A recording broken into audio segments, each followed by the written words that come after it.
为什么锁住？为什么锁住我？放我出去！放我出去！放我出去！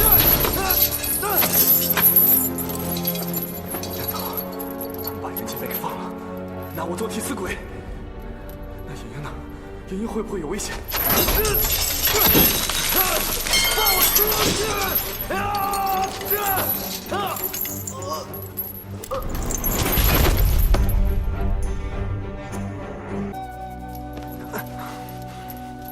什么鬼地方？怎么这么多虫子？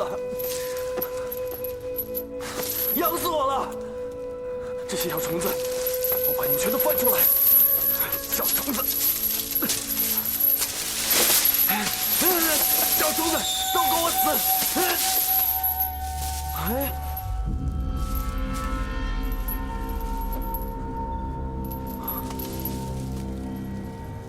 老夫生平快意恩仇，杀人如麻，求女夫。莹莹姓任，任前辈也姓任，难道他们两个有什么关系吗？自将老夫神功精要留于此，后世小子习之，能当纵横天下，老夫死而不朽也。哼，这个人我行啊，口才真大。什么纵横天下、神功盖世的？要真那么厉害的话，怎么会在这里关那么久啊？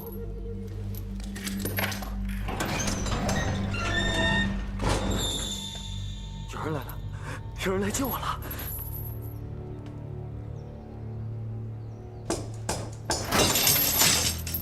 任先生，我是黑白子。今儿初一，我又来了。您看我给你提那个事儿，您答应还是不答应？黑白子，他把我当成是任先生。任先生，想你是一世英豪啊，难道你真想在这牢狱之中与这浮屠同朽吗？那日见你与风少侠斗剑，可见你风采依然呐。哎，当着我那几个兄弟的面，你也没揭穿我，可见你的诚心。就您这身功夫，要真能出去，天宽地广，无论男女老少，你想杀谁就杀谁，岂不快活？只要您答应我的要求，我就能放您出去。任先生，任先生。哎呀，任先生，你真是太任性了。行，那我下个月初一再来吧。你要我答应什么事情啊？哎，先生，你也是答应我了。你让我答应你什么事情？哎呀，先生，这12年了，每个月初一我都来，您这不是明知故问吗？哎呀，先生，我就是说，如果您愿意教我那个神功秘籍大法，我保证给您安排好，让您从这儿出去。哦，你说这件事情啊？哎，先生，您答应我了？啊，老夫呢在这儿关太久了，记忆力不太好。这样吧，你带这个肥鸡美酒过来孝敬我，我吃的开心了，喝的开心了，自然就把神功传给你，行吗？哎呀，你啊不，师傅，师傅，我这就去，我这就去啊！傻瓜！这个黑白子怎么还不来？我肚子快饿死了。对呀，到时候他来了，我拿什么武功秘籍传给他呀？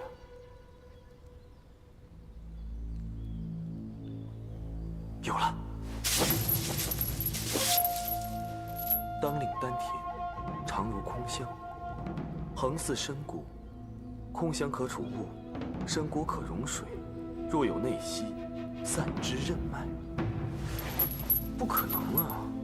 师父平常教我们修炼内功，都是要气冲丹田的，内息绵密，内功才能深厚。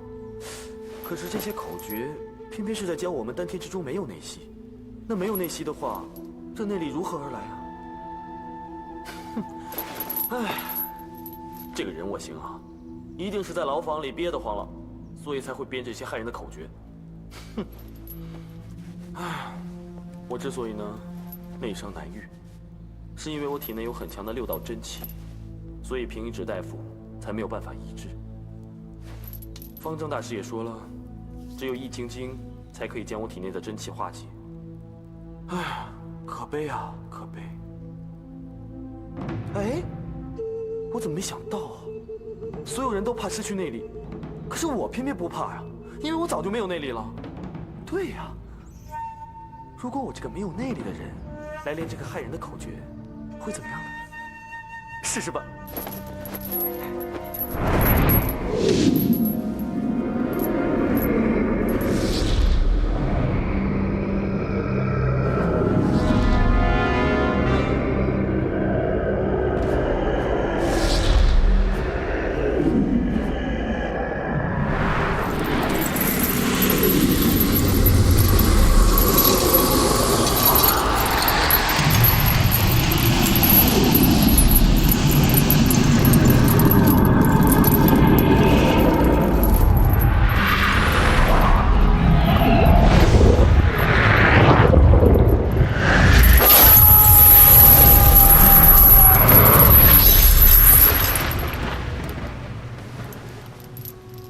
好奇怪的感觉。哎，黑白子卑鄙，我就把这些害人的口诀全部都传给你，看你会怎么样。哼。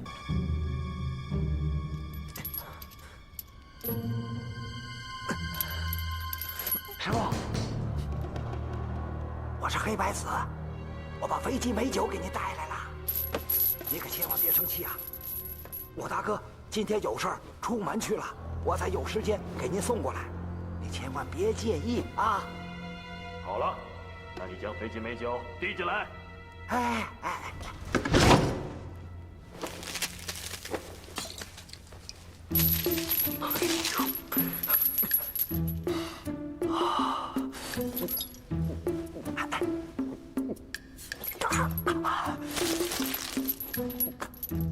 师傅，味道如何呀？啊，师傅，你答应我那个事儿，您看。这样吧，你每次来呢都带1只肥鸡，3斤美酒，我就传你4句口诀。等我吃过1000只肥鸡，3000斤美酒之后，这口诀自然就传完了。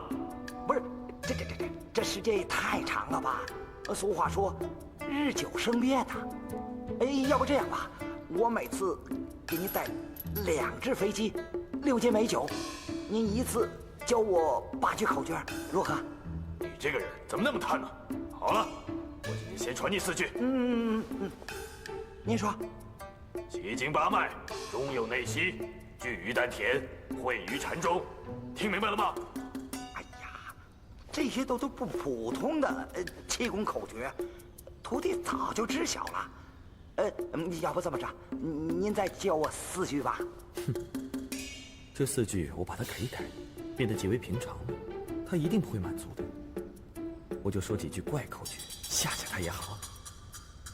听好了啊！震裂阳怀，赛绝阴交，8脉齐断，神功自成啊！这8脉齐断，那不死了嗝屁了？哎，师傅，徒弟实在是无法领会啊！要是每个人都可以领会的话啊，那就不叫成功了。你这个口诀啊，等你学好之后，慢慢就会融会贯通了，明白吗？任先生，今天你说话的声音和语气，怎么跟之前的不大一样呢？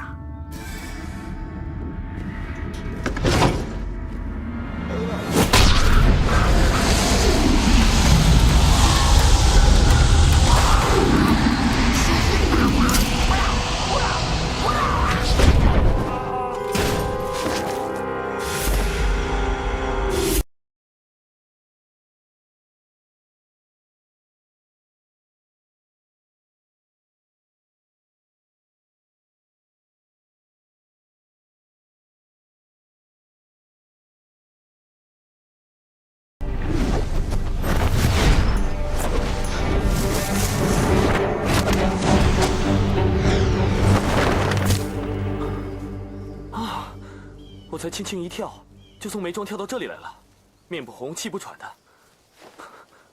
我怎么感觉我的内力比以前更强了？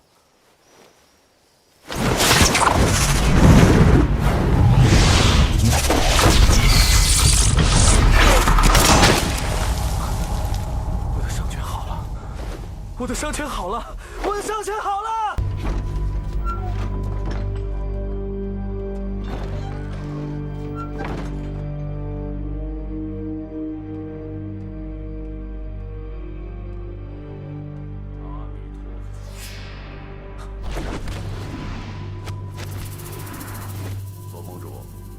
暗中埋伏，大开杀戒，实在是不该呀！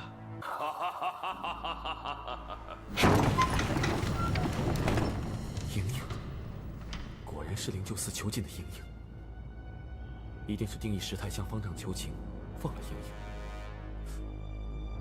可他们父女为什么去而复返呢？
你上当了。自我上次受制于你的吸星大法，至今我每天都在想着对付你的办法。这就叫寒冰真气。寒冰真气，没想到吧？方才我将寒冰真气注于食指之上，冒着大耗内力的危险，等你用吸星大法吸我内力，而我已将内力练成至阴至寒之物。中招的人，只要一瞬间就能全身僵硬，而我就在这一瞬间封住了你的穴位。老夫始料未及。任教主，既然你都认输了，那我们双方就算各胜负一场，接下来就由岳某领教了。令狐冲，你该下来了吧？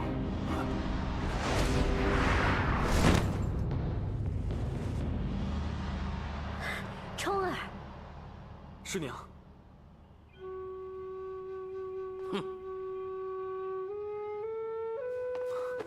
方丈大师，晚辈擅闯灵鹫寺，罪该万死，请方丈大师原谅。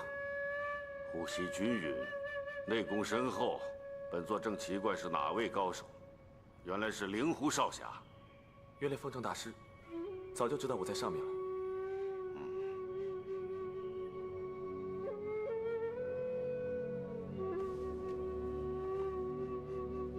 师父，真是不敢当啊！令狐冲大侠，这第3场就由令狐冲来打。不行，我怎么可以跟我师父对打呢？人家都已经说了，你已经得到本门风师书的真传。虽然你是华山弃徒，但你使的依然是我华山派的剑法。只怪我这个做师傅的管教不严，居然教出你这样的不孝之徒来。今天我杀不了你，你就杀了我吧。师兄，师父，拔剑吧！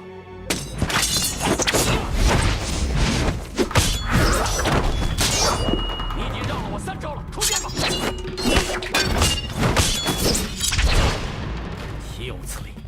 这个小子也只守不攻，我身为华山派掌门，连个徒弟都打不赢，以后还怎么有脸在江湖上立足呢？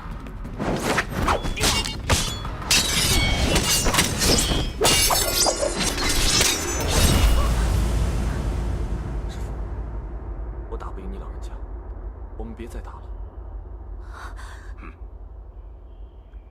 方正大师，他们师徒2人不分胜负，我看这第3回合就算和了吧。难道任由他们3人下山滥杀无辜，危害江湖吗？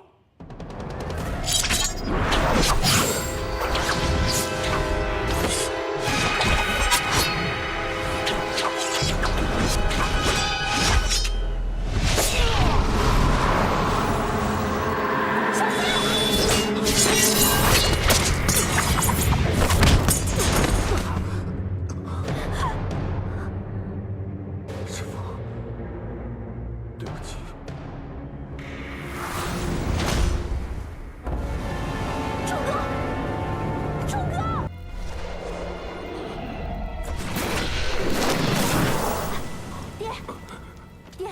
你怎么样了？你爹中了左冷禅的寒冰掌，现在寒气已经将他冻僵了。我试试看，用我的吸星大法驱走他的寒气。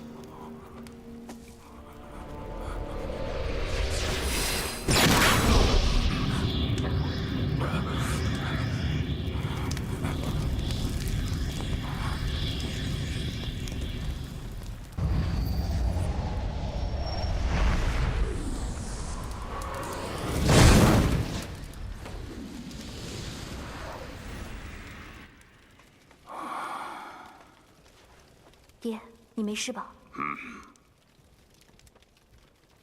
体内寒气已被驱散得一干二净。打通此经脉的秘籍，我现在就可以告诉你，因为你刚才帮了我，我一定也得帮你。不过我要警告你，想恢复元气，还需7日时光，切不可急功近利。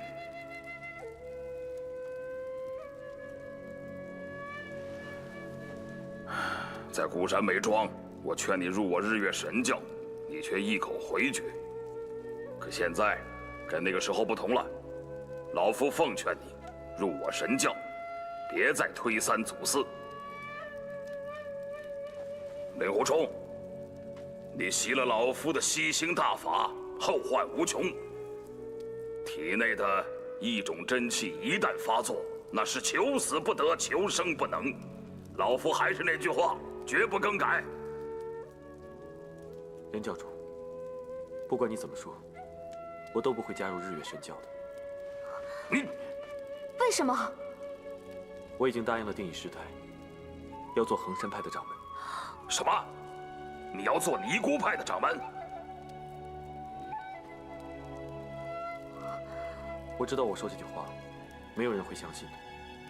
但是的确，是定义师太在临终前的托付，不然他会死不瞑目的，我无法推脱。令狐冲，爹，你冲哥是一个守承诺的人，我不想勉强他。也好，受人之托，忠人之事。我是老怪，你是小怪，不做些惊世骇俗的事情，又怎能惊天动地？好啊，你去做你的尼姑派掌门吧。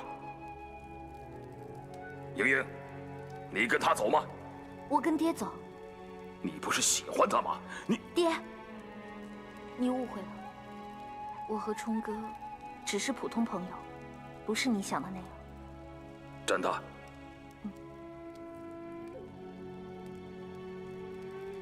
好啊，我怎会让我的女儿去衡山做尼姑呢？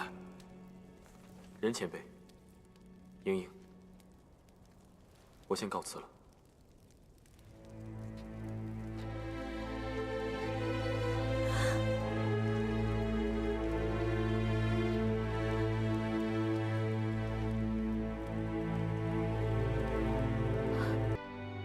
吉时已到，接任大典开始。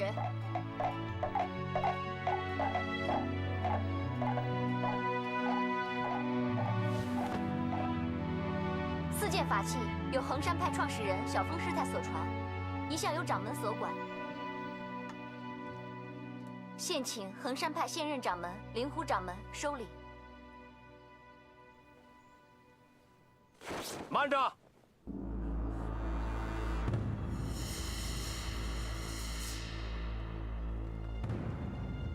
五岳派左盟主有令，令狐冲不得擅篡衡山掌门之位。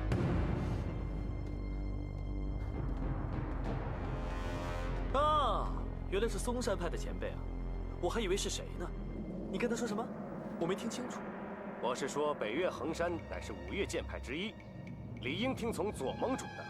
为什么我要听左掌门的？现在衡山派是由我来掌管，我并没有说要加入五岳剑派啊。哼，令狐冲，北岳衡山派向来以出家女尼担任掌门之位，这是衡山100年的规矩，岂能容你一个人坏了这个规矩呢？这个规矩啊，是由人而定的，但是呢，也可以由人来改变。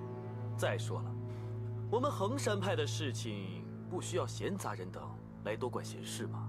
陆师伯，毕派掌门在圆寂之时，亲口将掌门之位传给灵狐师兄，并不像你所说的什么篡夺掌门之位。不错，不错。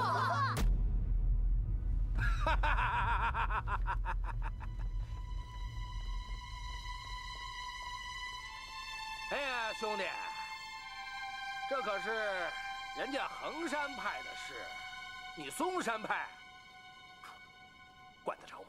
说的没错，这五岳盟主算个什么东西？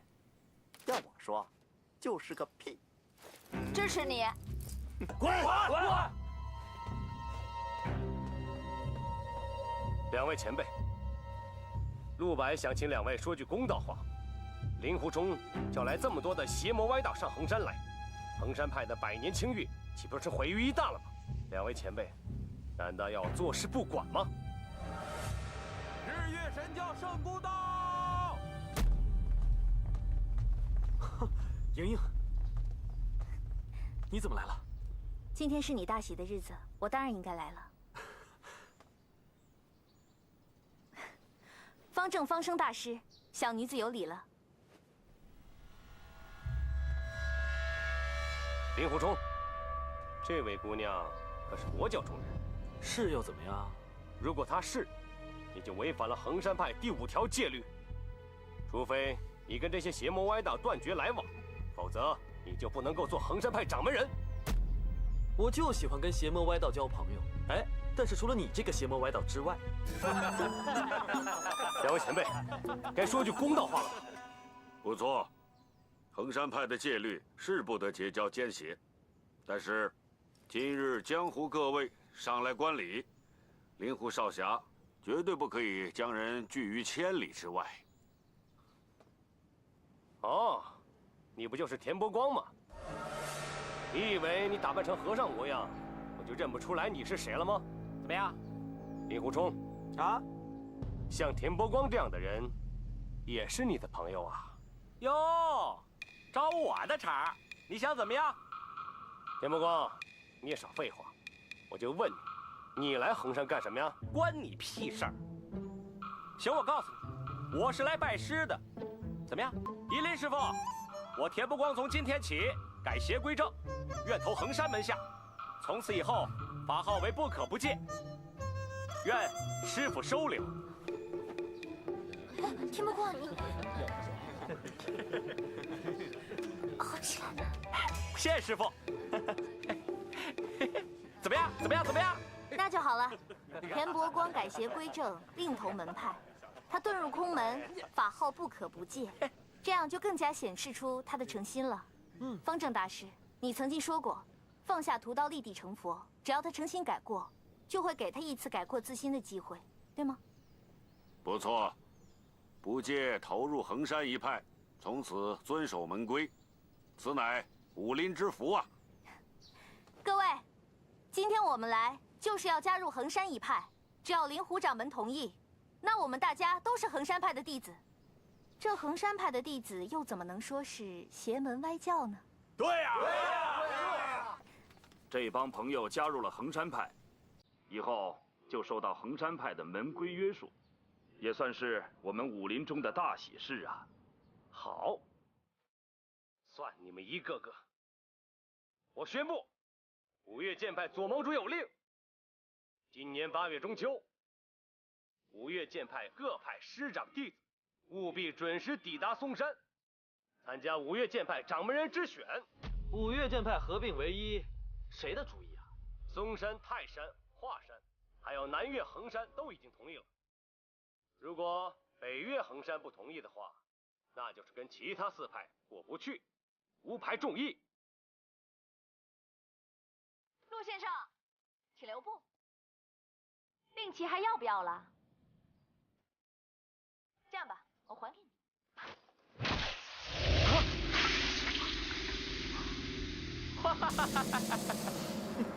哎呀，中毒了！你这个妖女！这样吧，你呢叫一声灵狐掌门，然后再向他求求情。也许呢，我会把解药给你，不然的话，你就等着你的手一节一节慢慢烂掉。快求啊！就算陆某多得罪，灵狐掌门，请赐解药吧。哎呀，好可怜呐！哎，蓝姑娘，我们衡山派呢是一心向佛的，放他一马吧。那好吧，陆先生，还好你长得不帅，你要长得帅的话，非要娶了我才给你解药。拿着。走。快走吧，胆小鬼！掌门，我们继续掌门接任大典吧。好啊，我们继续。打！哎呀，说真的，今天啊，全靠有你们，我才当上这个掌门。从今以后呢，你们就住在通元谷里面。还有啊，一定要遵守门规，知道吗？哎，放心吧，放心吧。知道了。哎，等等，还有，放心吧。哎，啊，记得，以后要喝酒吃肉的话，只能在通元谷里面，没有我的吩咐，不要随便到大殿来，知道吗？放心，不要让我难做哦。不会，不会。两位大师，你们千里而来，一定要多留几天，让我尽一尽掌门之意，好吗？灵狐掌门一番圣意，本座就不客气了。好啊，素闻翠屏山悬空寺建于北魏年间，属于10大奇景之一，我们一向十分仰慕，这次真的可以大开眼界了。好，既然两位大师这么有雅兴的话，我带你们四处观赏观赏。好，那就有劳灵狐掌门了。别客气，来这边请，请。你们这边啊，好，请，来，走这边，走。灵狐掌门，你有否听过《葵花宝典》这个名字？有啊，我曾经听师傅说过，《葵花宝典》是当今世上至高无上的武学，不过好像已经失传很久了。据说这部《葵花宝典》是前朝皇宫中一位太监所有，辗转流传了300年。最后就落在了福建莆田寺方丈红叶禅师的手上。大师啊，这么说来，这个红叶禅师已经练成了葵花宝典。红叶禅师由始至终都未修炼过，这部宝典一直收藏在莆田寺的藏经阁之里。据说当时华山派有一对师兄弟岳素和蔡子峰，曾经在莆田寺做客。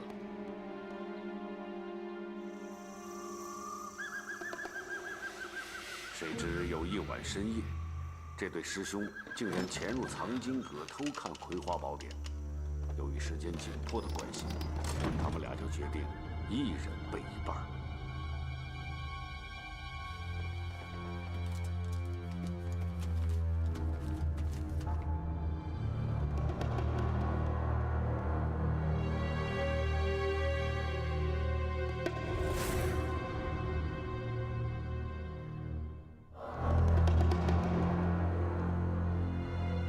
第2天，师兄弟俩急忙离开莆田寺，返回华山，将记得的经文重新默写出来。那只印证之下，发觉上文不接下理，牛头不对马嘴，两个人都以为一定是对方记错了，于是两个原本情同手足的师兄弟，为了这件事反目成仇。华山派分为气宗、剑宗两支，也是因此而起。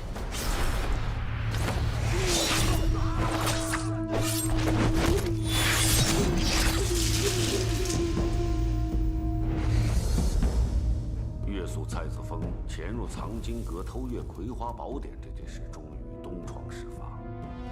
红叶禅师大为震惊，于是红叶禅师把心一横，立刻就把原来的《葵花宝典》烧毁，同时指派门下弟子渡元和尚造访华山。渡元和尚到了华山之后，指出宝典里面所载之武功极之凶险，力劝他二人千万不可修炼。他二人一方面道歉，另一方面又向渡元和尚请教经中所载之武学。他二人根本就不知道，渡元和尚从来就没有看过《葵花宝典》，而渡元和尚不动声色，一边看一边随口解释。渡元和尚当晚就离开了华山，躲在附近的一个山洞中，将心里所记得的经文写在自己所穿的袈裟之上。而渡元和尚从此再也没回普天寺。而华山派得到了《葵花宝典》的消息，不知怎么被魔教给打听到。同一天，佛教10大长老大举攻上华山，岳肃和蔡子峰双双被魔教长老打得重伤突袭，而《葵花宝典》就被魔教据为己有。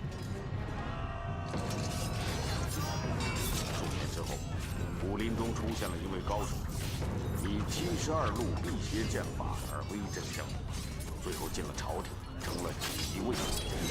而红叶禅师知道这位林远图就是当年自己的得意弟子渡元和尚，于是他就亲访林远图，小以大义。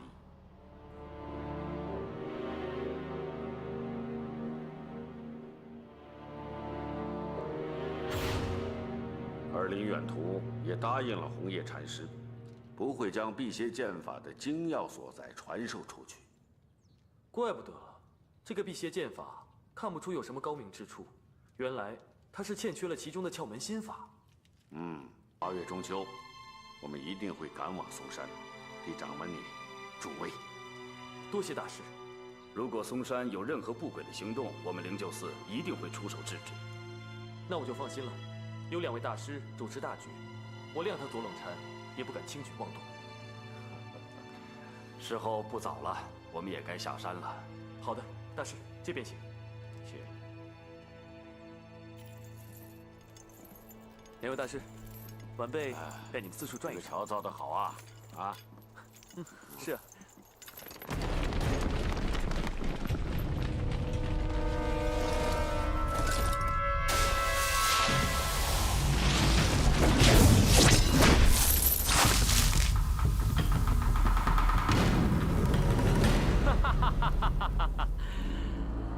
相信3位都看到毒水的厉害了吧？原来是东方不败送来的好礼。灵狐公子真是聪明啊，竟然认得在下的口音。不过可惜啊，好汉不吃眼前亏，你们3个还是认输吧。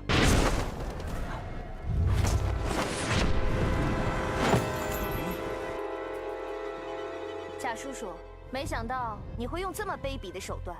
大小姐，你还是让开吧。东方教主让你和上官叔叔来送礼，没想到你不但收了左冷禅的贿赂，还到这里来对付衡山派的掌门。你少胡说！我绝对没有收过左冷禅的贿赂，我是受了东方教主的密令，捉拿令狐冲归总坛的。到底是谁在胡说？教主的黑幕令在我这里。教主有令，假布图谋不轨，所有的教众听着，格杀勿论。你敢违抗教主命令，放箭！还不放？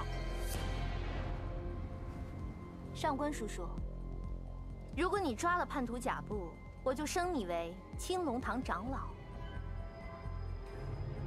放箭！放箭！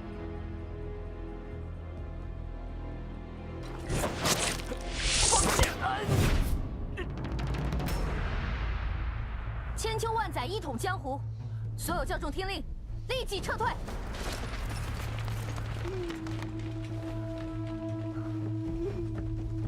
大小姐饶命！上官叔叔，从今以后，你是想追随我，还是东方不败？神教里面有10个长老，其中有6个已经归顺我爹了。大小姐，你是说10大长老有6个已经？不错。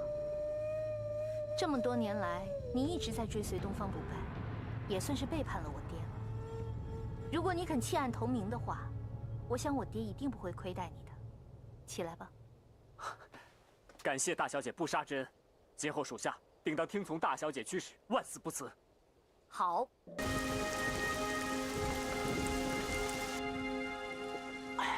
在衡山啊，足足1个月没有喝酒了，憋死我了。难得你来，多陪我喝几杯。好。来。来。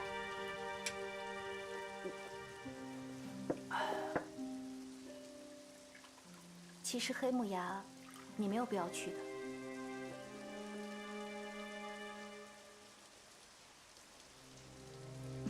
来，喝酒。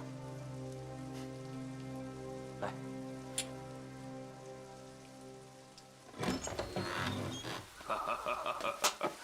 爹。哎，好事儿，真是好事儿啊！任教主，多日不见。我告诉你们一个好消息，东方不败有一个侍从叫杨连亭，这小子总揽了教务，使得教中之人对他怨恨极深。你们说，这是不是一个好消息啊？杨连亭。爹，你和向叔叔怎么会突然到这里来啊？哦，你的向叔叔跟上官云打了一场，这之后我才知道，那个上官云他已经甘心归顺于我了。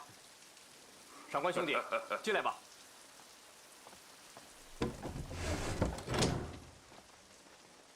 参见圣姑，灵狐公子。什么声音啊？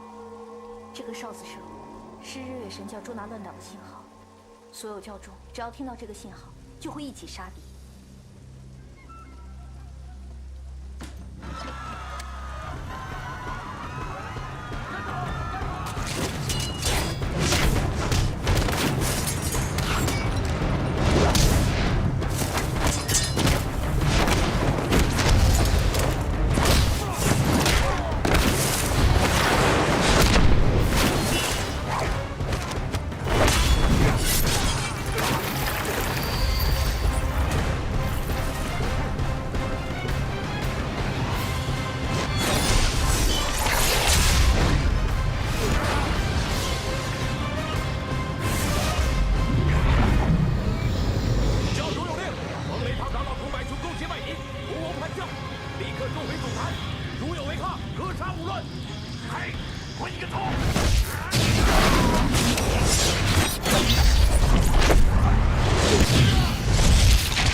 他们为什么要抓走东白白？就在前。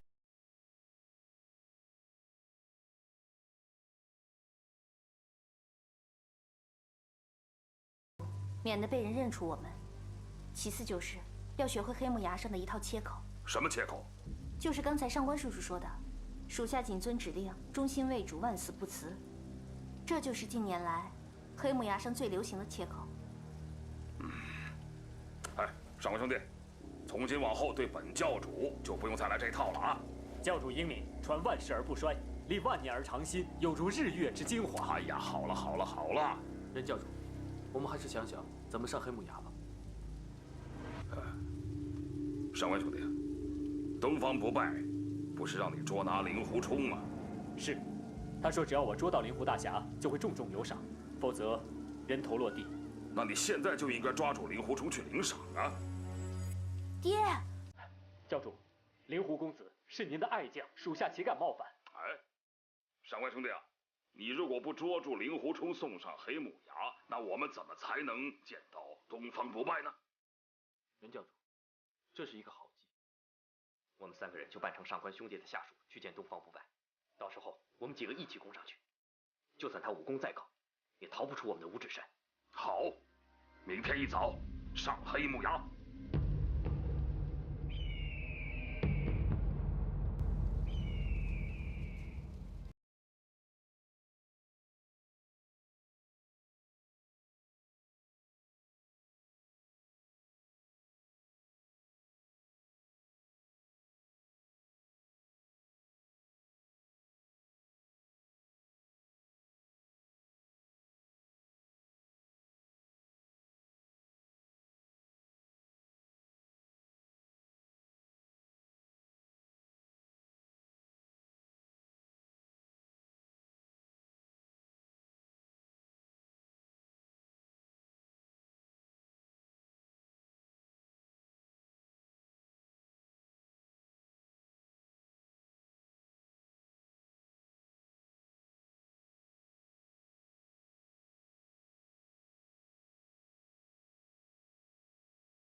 谢杨总管。上官长老，你抓了令狐冲，立下了大功，教主一定会很高兴的。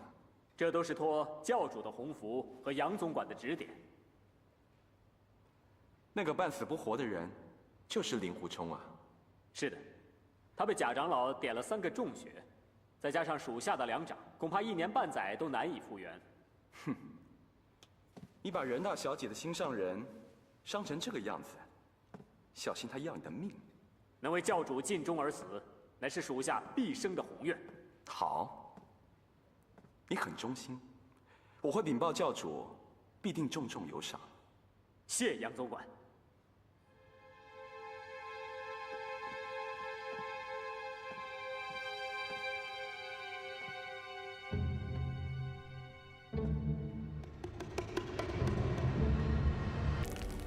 杨总管，属下很想拜见教主。每当见到教主的金面，就觉得全身发热，精神大振，仿佛是增加了10年的功力。教主现在很忙，没空见。杨总管，属下这次出来得到了18颗珍珠，特意奉献给杨总管的，希望杨总管准许属下去拜见教主。倘若教主能够接见属下，说不定会升我的职，到时候我再重重的感谢杨总管。大家都是自己人，这么客气干什么呢？好吧，我在教主面前多替你美言几句，让他升你做青龙堂长老。属下上官云，感谢教主和杨总管的大恩大德。跟我来吧。把人抬过来。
东方不败是假的。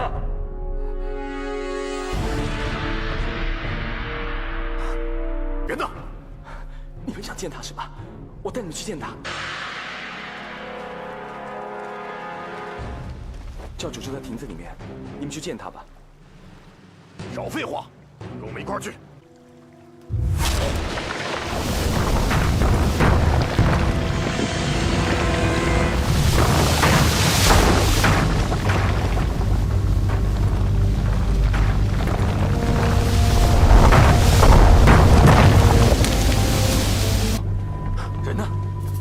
哪儿？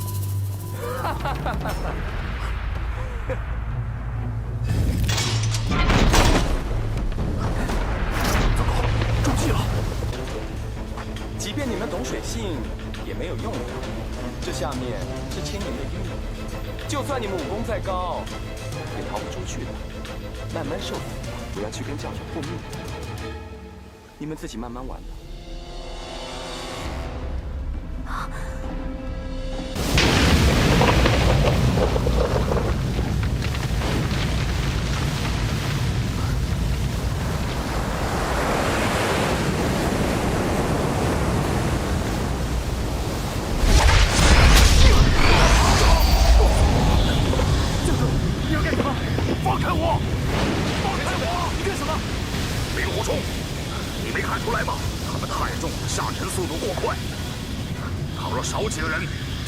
下沉的速度，大家同舟共济，你凭什么这么做？你信不信我把你也扔下去？你把他们放了，我下去。冲哥！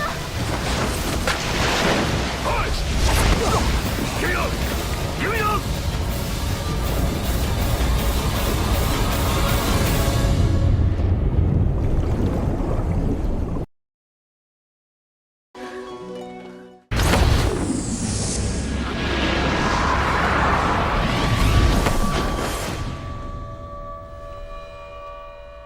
故友来访，连声招呼都不打就想走，未免也太不把我放在眼里了吧？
你有杀就杀吧。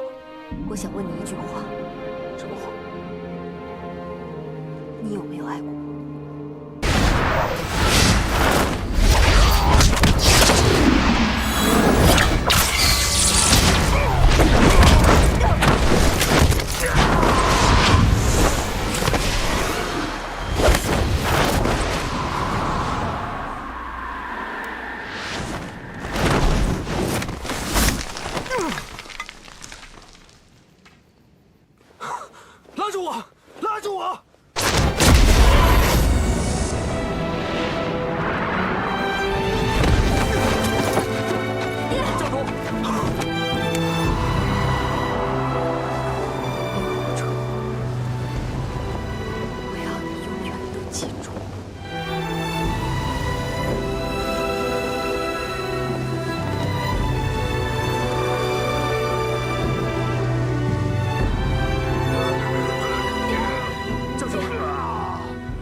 事儿。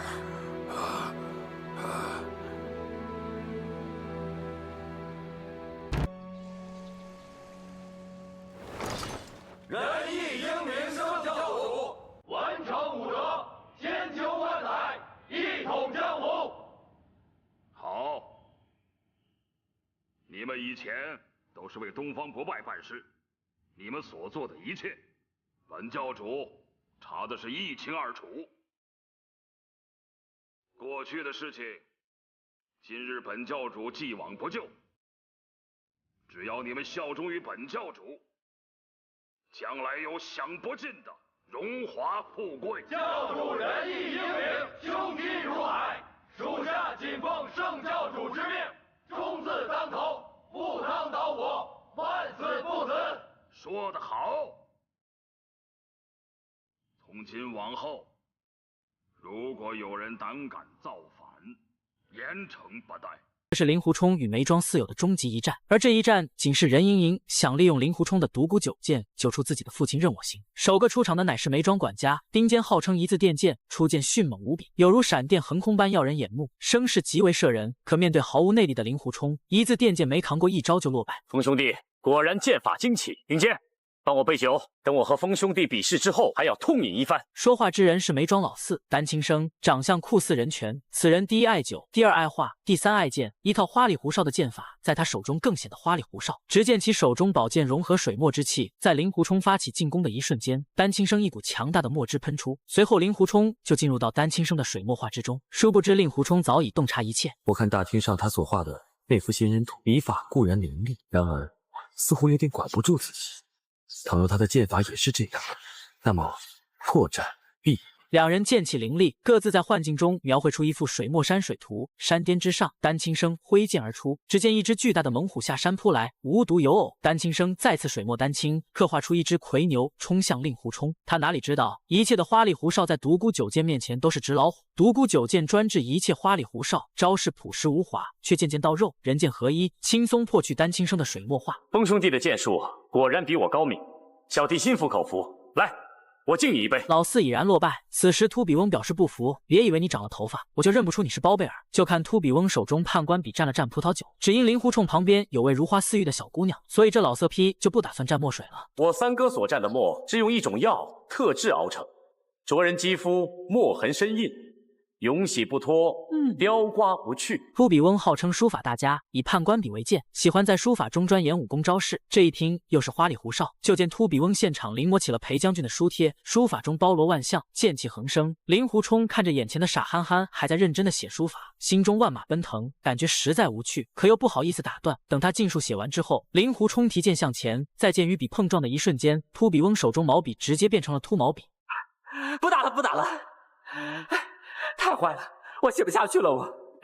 风兄弟算是武功强那么一点点，不过我字写得好啊。你算是玉树临风吧，不过我风流倜傥啊我们两个也算是不分胜负吧。这个破衣烂衫、衣冠不整的小伙在地牢里被困了1个月了。地牢里阴暗潮湿，到处都有小虫子咬自己的大虫子，让他每天晚上都不能消停。然后他就开展抓捕小虫子1号计划。金庸老先生的特点就是，凡是主角必有奇遇。在这茅草堆下面，居然留有一套神秘的武功秘籍。自将老夫神功精要留于此，后世小子习之，能当纵横天下，老夫死而不休也。仔细阅览之下，才知晓这竟是任我行留下修炼法门。细读之后，令狐冲菊花一紧，还好没有写必先自宫。但这套口诀和华山气功的修炼方式完全相反。平常人修炼内力需要气冲丹田，内息绵密，才能内功深厚。可石床上留下的武功，居然是先散尽内力，自废武功。这让令狐冲产生了10万个为什么，就此笃定任我行一定是留下骗人的武功，好祸害武林。可下一秒，令狐冲脑海中灵光一闪，反正自己也没有多长时间寿命了。所有人都怕失去内力，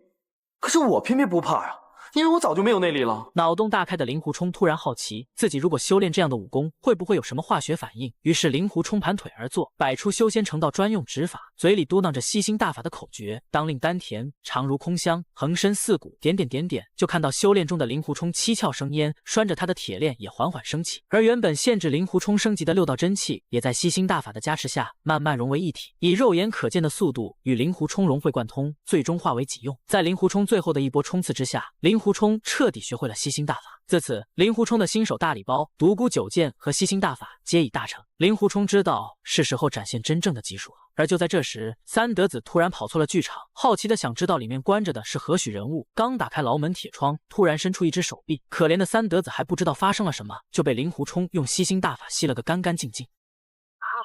吸星大法，不要啊！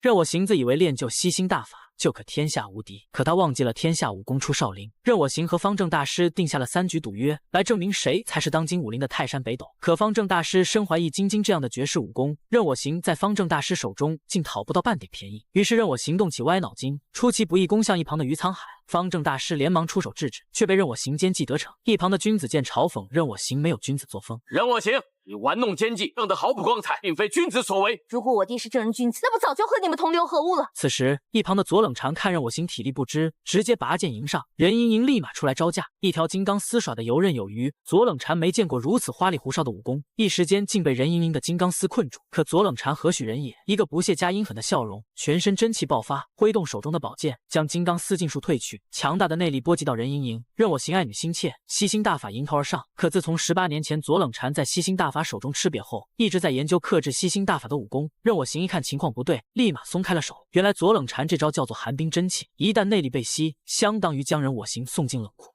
老夫始料未及。3局比试1胜1负，一旁的岳不群看任我行身负重伤，就想出来捡漏，顺便提高自己的声望值。接下来就由岳某领教了。看着岳不群小人得志的表情，任我行大喊：令狐冲，你该下来了吧？原来令狐冲一直藏匿在房梁之上。岳不群看着自己的徒弟离经叛道，又学了独孤九剑和吸星大法这样高深的功夫，心中怒气直拉满。你已经得到本门风师叔的真传，虽然你是华山弃徒，但你使的依然是我华山派的剑法。今天我杀不了你，就杀了我吧，拔剑吧。这也许是整部剧最解气的地方。令狐冲感激岳不群10几年的养育之恩，只是防守并不出剑。你已经让了我3招了，出剑吧。看着岳不群的嘲讽，令狐冲依旧剑不出鞘，这让岳不群感到颜面尽失。这小子也只守不攻，身为华山派掌门，连个徒弟都打不赢，以后还怎么有脸在江湖上立足呢？岳不群直接全力以赴，可真当令狐冲宝剑出鞘，岳不群却直接动弹不得。我打不赢你老人家。岳不群以为这是令狐冲对自己的侮辱，于是岳不群的恶心妈妈给恶心开门，当众用起了令狐冲自创的冲灵剑法。这是令狐冲和小师妹爱情的结晶。令狐冲一个恍惚，竟以为是小师妹朝自己而来。幸亏任盈盈提醒，令狐冲提剑防守，直接割破岳不群的手腕，却也被岳不群一脚踹到，激发了内伤，晕厥了过去。等令狐冲醒来时，已经和任盈盈在山洞之中。另一边，小师娘对岳不群的行为很是不满，认为令狐冲处处退让，而岳不群这个做师傅的却招下狠手。于是岳不群这个伪君子又开始胡说八道，认为只有这样才能洗清华山派的名声，不让左冷禅有机可乘。我个人的荣辱是小，但华山兴衰是大。甚至还说，只要令狐冲愿意改邪归正，自己愿意让令狐冲重回华山。师妹，你不要再生我气了吧。任我行一个箭步向东方不败冲去，仅用一招就让东方不败饮恨西北，然后就对所有人说道：“这个东方不败是假的。”而这一切事情的始作俑者就是杨莲亭。自从令狐冲一剑斩断和东方不败的爱情之后，东方不败就要对天下所有负心汉赶尽杀绝。直到这一天，东方不败遇见了杨莲亭，只见他与令狐冲长得一模一样，东方不败就想将杨莲亭培养成自己的备用轮胎，还教杨莲亭华山剑法。可杨莲亭始终没有令狐冲那样帅气逼人的气质，只能像舔狗一样稳住东方不败。教主原谅我，不要生气，我再也不敢了。可谁也没有想到，杨莲亭也是个有想法的角色，为了稳固自己的地位，竟然在寻找机会取代东方不败。东方不败，受死吧！而此刻，面对任我行等人的突然袭击，杨莲亭也只能说带众人去找寻东方不败，而后故意将他们带到湖边，说东方不败就在湖心亭中。随着一块机关的移动，湖面上竟呈现出一条水路。等众人来到亭子一看，亭子中根本就没有东方不败。众人还未反应过来，杨莲亭就转动围栏上的机关，直接从亭子中的暗道逃走。众人这才意识到遇到了欺诈。只见到杨莲亭在湖边对众人说道：“湖面上的机关精密复杂，任凭武功再高也插翅难飞，还会因为人越多，亭子下沉的越快。”此时只见湖面上波涛汹涌，众人都快要支撑不住。任我行见状，就想将身边的2个马仔扔到水里去，好让亭子下沉的慢一点。令狐冲见状，直接让任我行住手。你把他们放了，我下去。说完就纵身跳入湖中，一旁的任盈盈担心令狐冲安危，紧随其后。这时两人跟随着湖水形成的漩涡，伴随着两人的深情对视，下一秒两人就从温泉中出来。此时杨莲亭来到东方不败的闺房，看到东方不败正在刺绣，画面中正是曾经和令狐冲在练剑的画面。听到有人进来，当即甩出手中暗器，将杨莲亭定在门上。是不是你翅膀长硬了，想要像我对付人我行一样的对付我？此时杨莲亭却故意不说令狐冲下落，只是说童长老背叛神教。没想到东方不败压根不相信杨莲亭的话。我告诉你，我跟童长老相识已久，他对我有恩，救过我的命。你说他叛教，我会信吗？没有。杨莲亭也没想到自己伺候了东方不败这么多个日日夜夜，却始终活得像条哈巴狗。东方不败，你不要不把我当人看，过了今晚你就只有我了。可杨莲亭的野心最终也只能是昙花一现。他以为任我行等人会死在湖心亭中，结果令狐冲两人走后，任我行用强大的内力将亭子顶打翻，倒在湖中，正好像艘船。加上几人不断用内力维持平衡，竟真让任我行逃了出来。而任我行死里逃生后做的第一件事就是送杨莲亭上路。